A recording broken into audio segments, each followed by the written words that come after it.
how did losing a parent that you really never got a chance to know, how did that affect you becoming the woman that you are? I mean, you basically grew up not ever having a chance to have a conversation with your father. How did that impact who you become today? Yeah, I mean, I feel like it's different losing someone so young because it doesn't affect you like in the moment when it happens, but it affects you like for the rest of your life. Um, I always wondered what my life would be like with him, obviously, as anyone would. Um, but I think it's honestly made me stronger and hearing about how good of a person he was and how much he cared and how much drive he had to do the things that he wanted to accomplish, I think it's kind of inspired me to be the same way. And I think it's led me to a lot of the successes that I've had in my life, and it will lead me for the rest of my life. Yeah. So, Yeah.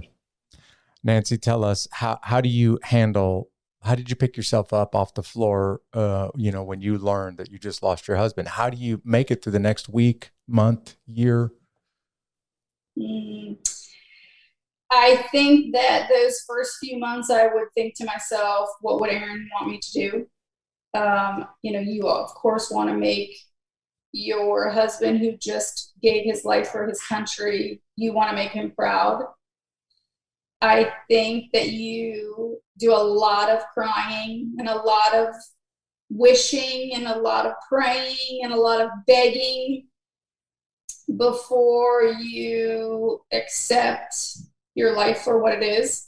And you are angry, but you have to turn that anger into gratefulness for what you still have. I was very grateful that I had Savannah and Austin. I was grateful for a military community that picked me up and helped me, when I needed it the most. I was grateful for the financial support the military gave me that they still do for me and the children. I get asked all the time, this is what happens when I meet someone or when I become friends with someone. We live in a small town. We live in the town that where Aaron and I grew up, and our history obviously is fairly well known. And when I make friends, it takes about a month, maybe 6 weeks before people get up the courage to say, "Tell me what that day was like. Mm-hmm. What was it like for you?" And my answer is, I've done a few speaking engagements. My answer is this: imagine right now you have a great life. You have a great husband. You have little kids. Life is good. You have a great job. Your kids have friends all over the neighborhood. And then bam, one day your husband dies. You have to leave your job. Your kids have to leave their school. They have to leave their friends. You have to leave your friends that you've had for 4 or 5 years. Where do you go? Where would you go? That's what I asked them. So you just can't give up. I think about Aaron, I think about Somalia, the cancer, the Iraq. He never gave up.